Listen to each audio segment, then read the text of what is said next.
So yes, hello. Thank you everyone for joining me today. My name is Michael Smith, the National Consumer Education Manager of Janome, Canada. And again, I'm here at the Janome Sewing and Learning Centre in Oakville, Ontario, with the lovely Tanya as my filming assistant, our Parts and Notions coordinator. And we're doing another Janome's awesome accessory countdown. Can you believe we're already at the big reveal, number 9. Now, if you are just tuning in to Janome HQ, welcome. Thank you for joining us. But you can go back to the main page of Janome HQ's Instagram page.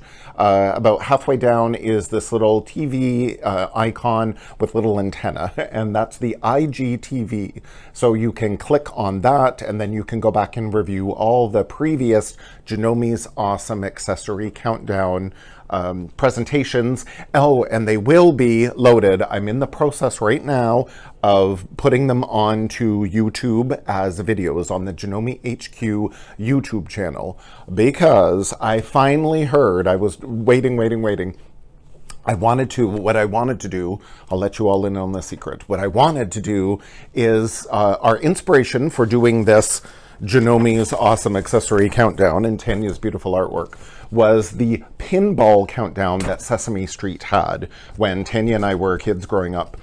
We both loved that pinball countdown. So Tanya had said to me when we were thinking of this new series, oh, what about the Sesame Street pinball countdown, and we'll do 12 awesome accessories. So that's where this whole series came from. So what I really wanted to do was to take the pinball countdown little animated video and the song that Sesame Street had the Pointer Sisters record, again way back, I think it was 1977 when they came out with that, and I wanted to splice it up and edit it and put it for our videos here on Janome HQ. And finally Sesame Street wrote me back and said, okay, maybe, but you have to pay quite a hefty fee for the rights to it and stuff. And I didn't want to post it just in case. I didn't want to break copyright or anything like that. So I had asked their permission, and they ultimately said, well, yes, but again, you have to pay the royalties and stuff. And I thought, that's a little rich. So no, I'm just going to do regular videos. Yes, exactly. It's not in the marketing budget. So I'm just going to do regular old videos, which I hope you'll still find enjoyable.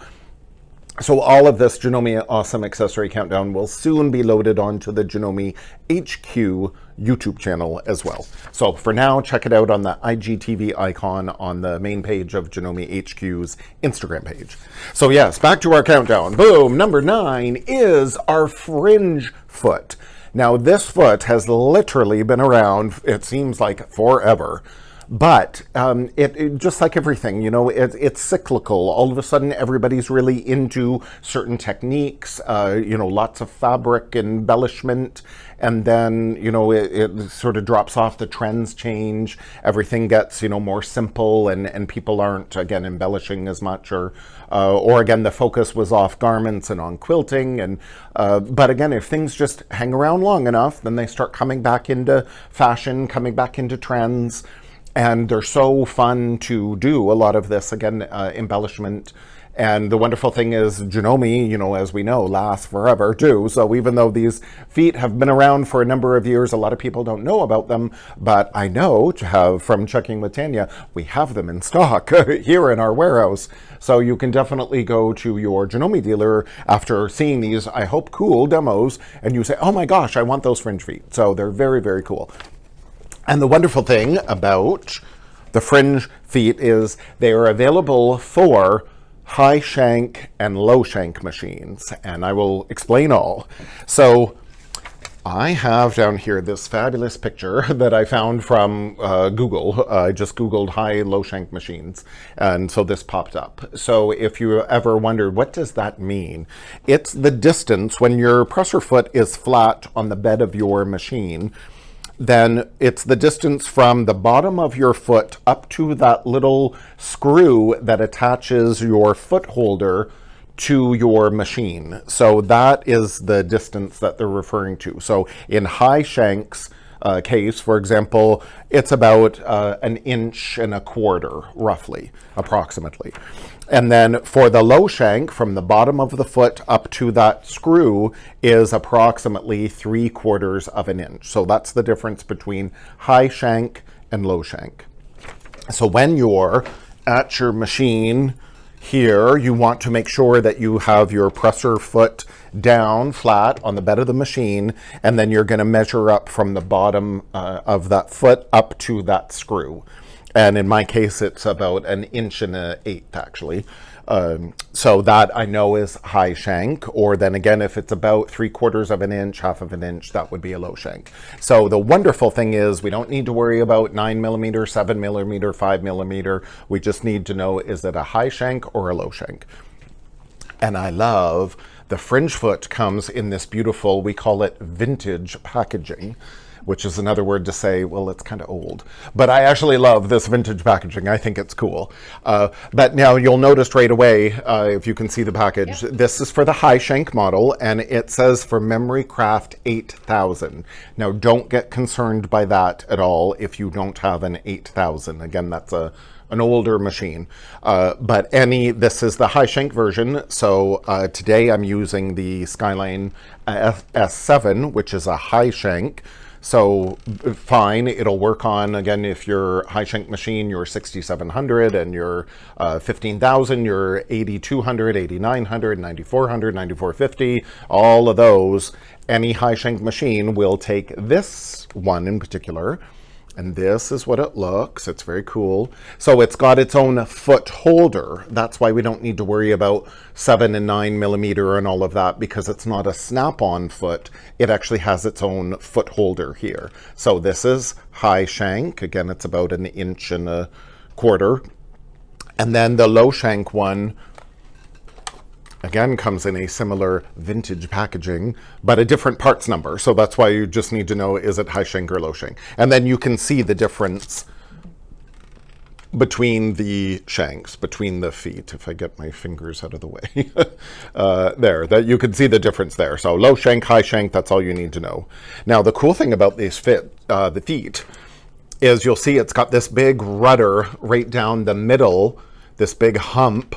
And this is what creates that fringe that you're basically going to be doing a zigzag. You can use some decorative stitches, but basically a zigzag that's going to go over that big rudder, that big hump. And by having that big hump there, that's what's going to produce the fringe. And then there's a couple of other really fun techniques you can use this foot for, which I'll explain.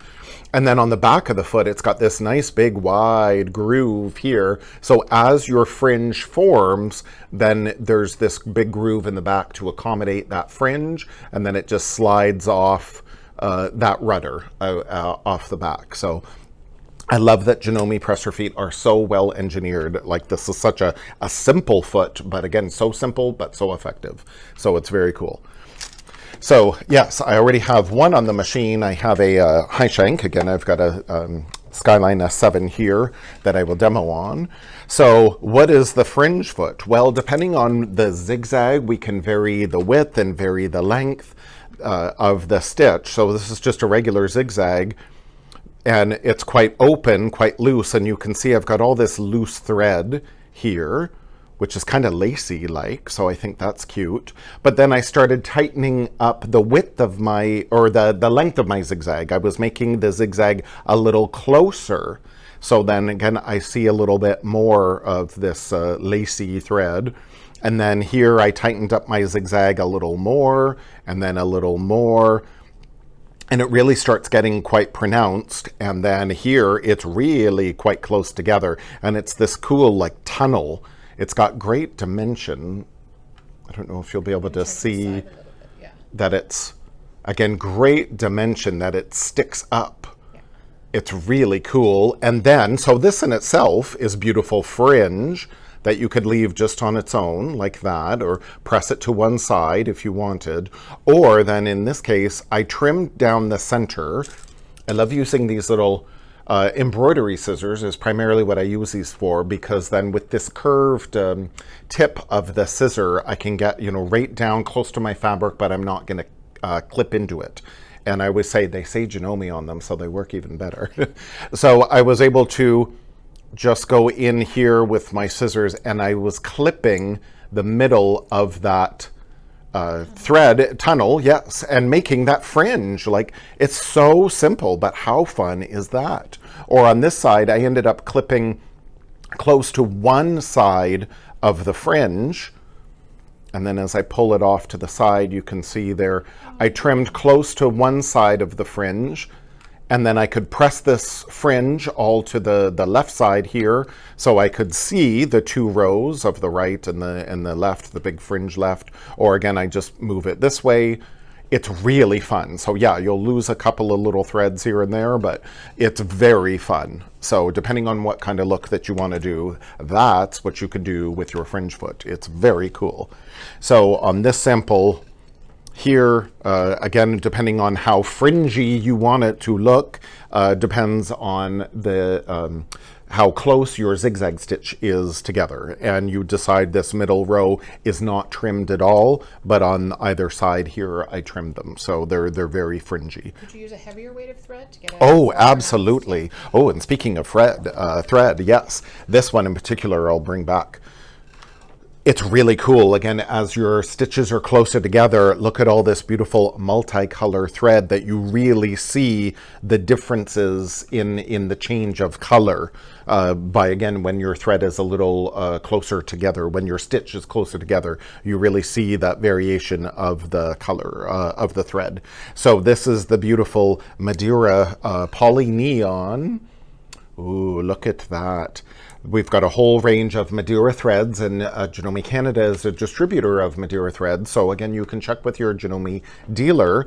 This is the poly neon embroidery thread, and they have a multicolor thread. So isn't that cool to play with, to totally give you different effects of your fringe? Or then, ooh, how about some metallics? And they have some multicolor metallic. So how beautiful is that? What great results you can get. How about some other metallics like that? How glitzy that is. So how beautiful is that? So there's a whole myriad of different effects you can do by varying your stitch, by varying the length of your stitch in particular, produces, again, the more or less fringe. And then also you can really mix up your thread. And then, yes, you could use a heavier thread in your needle to a certain extent to produce more fringe, that it would look really beautiful. Or then we've got the, ooh, to me it's just like, yes, exactly, it's just like candy, the Madeira poly neon, and look at all those glorious colors. So again, how beautiful that you can really create a lot of different, again, embellishments. And I love using the word embellishment because, you know, for a while, again, as trends are cyclical, embellishment got a bad rap. You know, if anyone heard the word embellishment, they kind of cringed. And it's like, no, I think embellishment is beautiful and fun, and that's what we want to do. That's why a lot of us sew. We want to do things that are fun and creative and do something different, that it doesn't look like everything else in the store. So you can really add a lot of embellishments with your pressure feet and certainly with your thread. So it's definitely a very fun thing too, and that's another reason why we all sew, right? It's fun to do. So it's amazing. Now, I have often used this expression before. It's like going down the rabbit hole of Alice in Wonderland. So you get the foot in your vintage packaging, and then you read the instructions. Oh, which, talk about vintage. This is what you will find when you open your vintage packaging of your fringe foot. Before the age of the blister pack, this is how Janome feet came. They came in this beautiful vintage packaging, and then the instructions came on this very delicate piece of paper. It's quite beautiful. But again, all the instructions, diagrams, everything, so there's no guesswork. So it's really good that way. Janome's always been known for their very thorough instructions. So normally I always tell you, you know, oh, on the back of your blister pack, well, these were before the blister pack. So now inside the box is all this instruction there to show you how to use this foot and different techniques you can use. So that's very fun. And then again, you just experiment. You start going through your machine and experimenting with different stitches. So then you've got all these different effects that you can do. And I always suggest put little notes attached so you can go back to refer this later. You're basically building a reference library that you could put this in a page protector and in a binder, preferably a red binder for Janome. And then you label it all so then you know what stitch you used and what settings, what width and what length and all of that. So these are so many different effects you can do. Again, based on the length of your stitch, it can be like this tunnel. And again, how cool, like if you can see the dimension of that, how cool that is. Or then again, if you make it slightly, the stitches not so close together, then they space out a little bit more. You can press it all to one side. You could clip it again on either side or clip it down the middle. Or even here, I was thinking, well, what if you were to string some ribbon, or in this case, it's just some contrasting fabric, but what if you were to string some ribbon or something through this tunnel? Then that would be much like an heirloom effect of sewing as they used to do that. So I think that would be really fun. Or how about when you're joining two different pieces of fabric, and then you add a little bit, again, of decorative elements, some embellishment in between. So how fun is that? Or in this one, I did with vinyl as well, but there's some yellow fabric, some yellow and white fabric. So here is the back of my sample. I have my big wide seam allowances here in the vinyl pressed back. And then I just put this other little piece of fabric here, this yellow and white honeycomb fabric in between. And you can just see a little bit of that yellow fabric in between the two pieces of fabric. And then again, I just have some, they're very simple utilitarian stitches really, but they look more important by stacking several of them together. And then of course I use some of that beautiful poly neon Madeira thread, so they look again more impressive. But how cool is that? Like, so simple to do. And it looks like you spent hours and hours and hours doing it, and it was so simple. Or even that, like this little, it looks like this fancy ladder stitch. Like, oh, how, what fancy stitches that and everything. When I turn it over, look, it's just a regular zigzag. We all have pretty much, other than our straight stitch 1600p or the HD9, those are straight stitch only machines.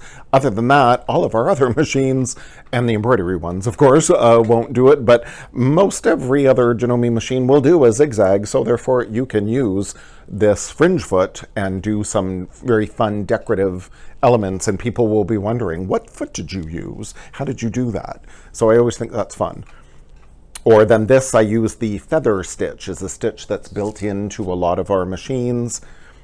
And there you can see it at the back there more clearly, that feather stitch. And in this case, I just press my seam allowances to one side.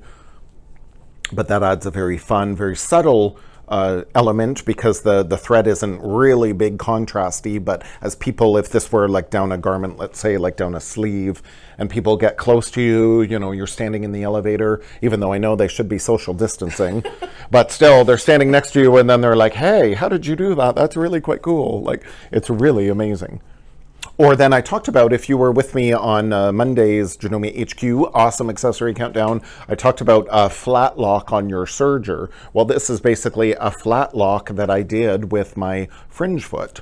And it's just two pieces of fabric placed together, and with a big wide zigzag, then I was able to eventually pull them apart and produce this flat lock. So it's very flat against the body if this were a garment, or again, this could be for your quilts or home deck, or again, some tote bags or something that you're making. Again, joining two pieces of fabric together. It's just seamed like a normal, seam, just with a straight stitch. But then by having this zigzag over it, then produce that ladder effect. So it looks very cool. Or again, it can be through thicker layers. This is a little quilt sandwich of backing, batting, and the top. But then I used one of the decorative stitches, and you can slightly pull that apart or just have them close together, but a cool little decorative element to the fabric. And then again, I love doing these big long samples. This is a great way to use up your scraps and cut yourself some samples. And then I was experimenting with various stitches on the machine. And again, you write yourself little notes to experiment of what was the width and what was the length. And then you'll see there are different effects that are produced based on those changes. So that's why it's good to give yourself some notes so that way you can go back and refer to it later. Because it's so much fun. You can really play around with this. So two things I really wanted to demo is the fringe in itself. So we'll go do that. So very simple to do. You want to use a zigzag stitch. Again, can use very plain and simple. So I'm going to use this zigzag stitch that has an M on it. And if you've ever wondered, this means a middle needle position, basically. So it's going to swing over to the right and swing over to the left. So I know that my needle is going to clear this little hump in the middle.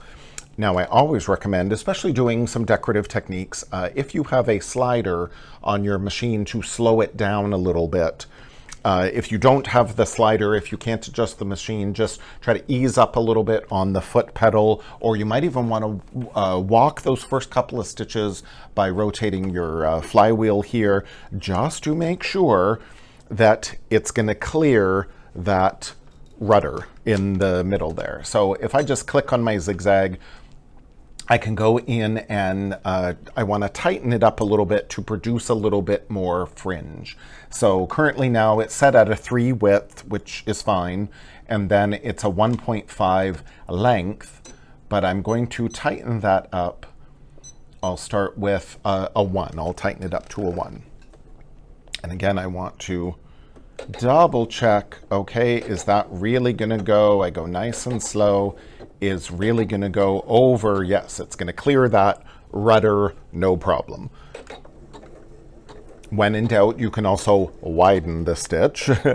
But you see how easy, how effective that is. So simple. And you just do rows and rows and rows of your fringe. And yes, once you know it's fine and that it's not going to hit, sure, you can sew faster. So it's really quite fun. And so simple. So then when I get to the end there, and then I'll trim my threads. And then when you're finished your seam, you want to definitely pull your fabric to the back, pull your project to the back, because it needs to, the stitches need to come off that big rudder in the middle there. And they just come out the back of the foot. So how cool is that? Like, you may wonder, what will I do with that weird little tunnel? But then again, this is where you decide, oh, do you want to clip down the middle? Do you want to clip to each side? Do you just want to not clip it at all and press it to one side? And there's your fringe starting to form. But again, if you think, oh, I want more fringe, if this is going to be, oh, if you're doing a wall hanging with a bunch of animals, you know, from the zoo, some lions or something like that. Yes, like fringe. Yeah, exactly. For them, for the mains, then yes, you can tighten it up. Now I'm at a 0.75 length. So the closer your zigzag stitch is in the length, the more fringe it will get, it'll produce.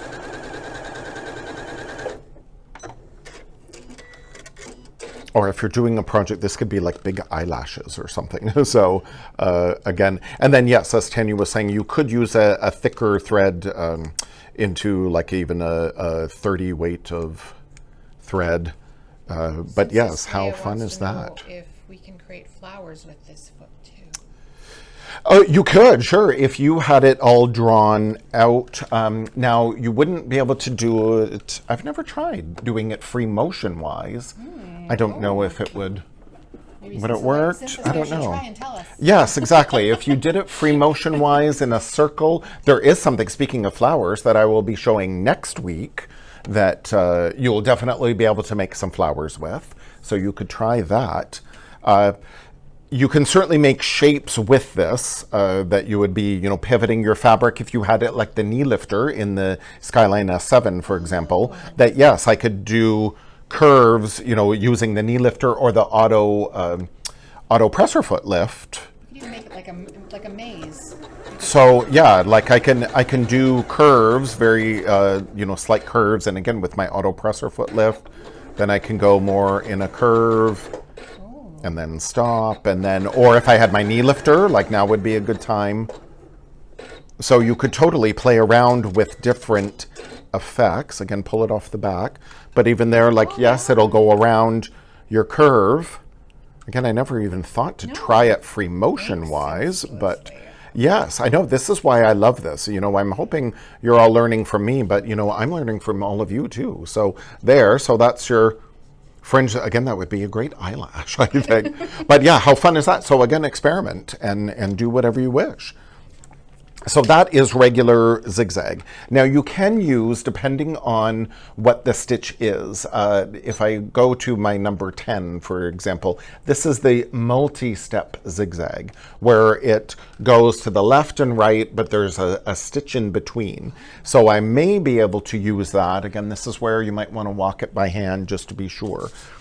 But there are certain things, like there's a multi-step serpentine stitch, for example, in a lot of the machines that isn't really the best choice. And hopefully you'll see by my high-tech diagram here that what I'm talking about is as it stitches, you want to make sure that it stitches over the that flange in the middle. With some of these multi-step zigzags or the multi-step serpentine stitch, the stitch lands right on top of that rudder. So when I was experimenting with that multi-step serpentine stitch, it actually hit, the needle hit the rudder in between, because like the rudder would be down here, for example. So you've just got to make sure that your stitch clears that rudder, that it goes to either side and it's not going to land right down the middle of it. So again, that's where experimenting comes into it, and that's where going a little slower helps too.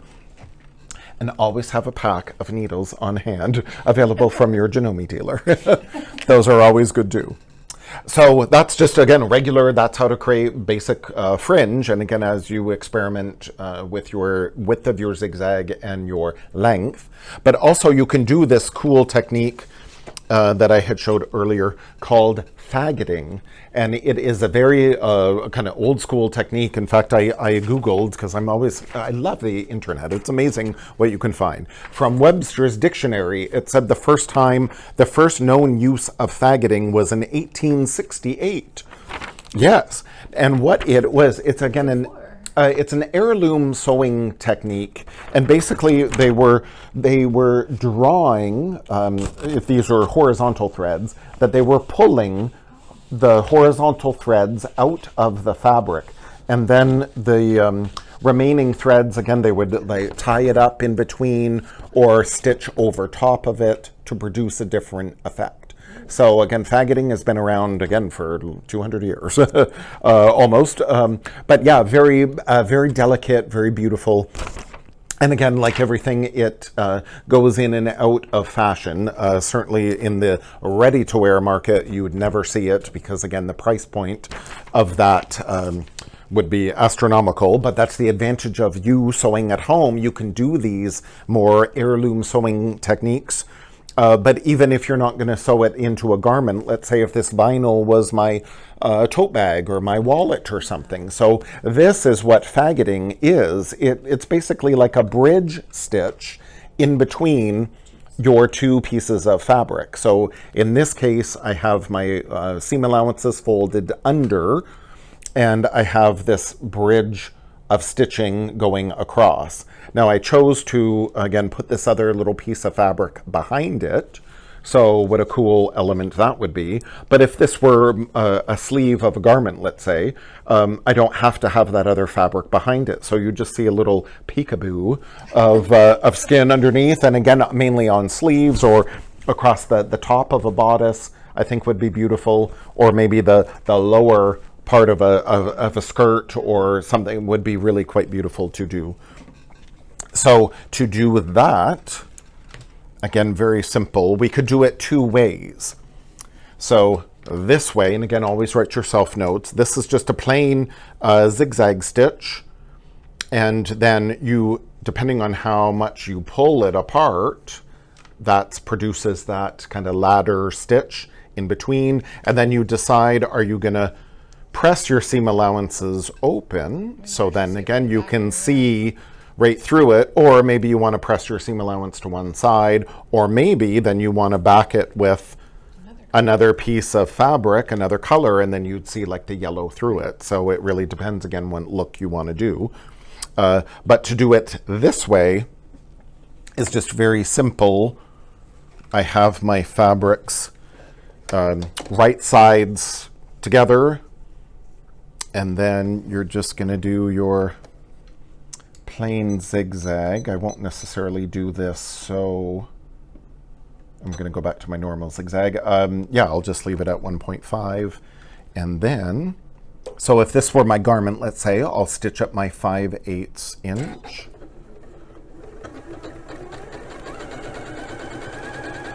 And because I have that rudder there producing, giving more slack to my thread, then this is what allows us to pull apart the fabric to produce that little window effect. So there, so that doesn't look like much, but then when I open it up, and I can pull apart. So isn't that cool? And again, this is would be great if I use some, you know, some of that metallic thread, or how about some of that multicolor thread? Like how gorgeous that would be. And again, we could decide, do we want to press the seam allowances open so then you see right through it, or then again we back it with some other fabric or press to one side. So how much of the thread shows depends on how much like you pull it apart and then give it a press. So that's very beautiful. Or then the other more like window pane effect, I have my seam allowances pressed to the backside, so then it's a nice finished edge here. And then I'm going to do, now you can do some, that was just a plain zigzag. So as I scroll through my machine, and I'm just going to select some of our heirloom stitches, for example, that you may have built into your machine. They may not be categories such as it is on the Skyline S7, but you may have some of these heirloom stitches. And so long as, again, they're fairly wide, but I wouldn't want to use this one, for example, because it's got a stitch right down the middle. So that's going to be right on top of that rudder. But if I used, a stitch like this would be fine because it's going to go over the rudder, but even still, I'm going to walk it by hand to make sure one of those stitches isn't right down on top of it. But I think I'd be okay with that one. Or certainly I'd be okay here, because this stitch in between would be like one stitch. So it would be a big stitch. It wouldn't go right over that rudder. Or certainly in our quilting stitches, I used the feather stitch.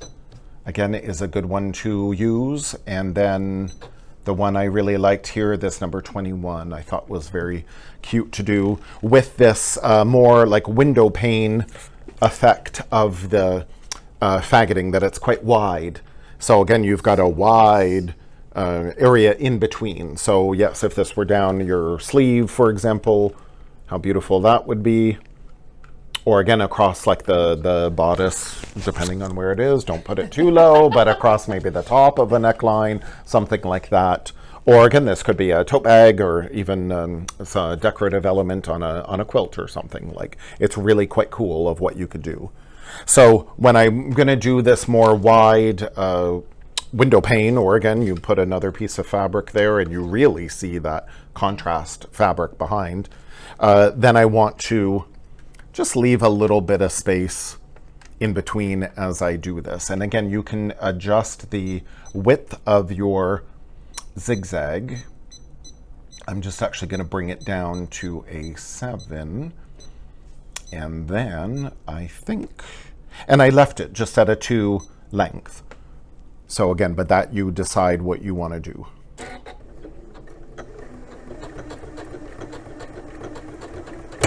Ooh, and there, and I hit it. Yes, and that's exactly what you want to avoid. Isn't it perfect that I did that live? Exactly, even though I've already done it. I've already did the setting, a 7 width. Oh, Yes. So you got to make sure that you go nice and slow just to make sure it's going to clear. This happens to every sewer. It can, yes. So you don't want to do that. And you always stop right away and fix it. Yes, exactly. So let me put in another needle. Or again, if you really do all need to see this. How am I doing time-wise? You are at 136. Oh, okay, then maybe I won't bother to redo that because it is getting late. So again, how pathetic was that? But again, it sometimes happens. When you do the stitch, again, I've already done the stitch, I've already done the sample. You just have to go a little slow to make sure that it's gonna go past that rudder, and then it will produce beautifully. So yes. So if there are no further questions, then I wanted to remind you all on Friday, this coming Friday at 1 p.m., we're doing our drawing for our fabulous Madeira Stabilizer Starter Pack. That was our giveaway, our first Janome HQ giveaway for reaching 500 followers on Instagram. So we're going to be giving this away live at 1 p.m. So that is wonderful. And Sandra has a good question. Oh, yes. She said, my 7700 manual shows faggoting using the A foot with certain heirloom stitches. And she's never tried it. Oh, okay. That's okay. That's cool. Oh, sure. I would say definitely try A foot or even F foot if you're going to be using some decorative stitches. And the F foot has the little channel. So yeah, I would think for sure give it a try. Or now maybe you can try it with your fabulous Fringe foot. Yes, which is great. So again, thank you everyone for joining me today. I hope you have a fabulous day. I will see you all, I hope, on Friday at 1 p.m. for our live giveaway. Tanya, do you want to say goodbye? Bye. Wonderful. So thank you all for joining me today. Have a fabulous day. Bye.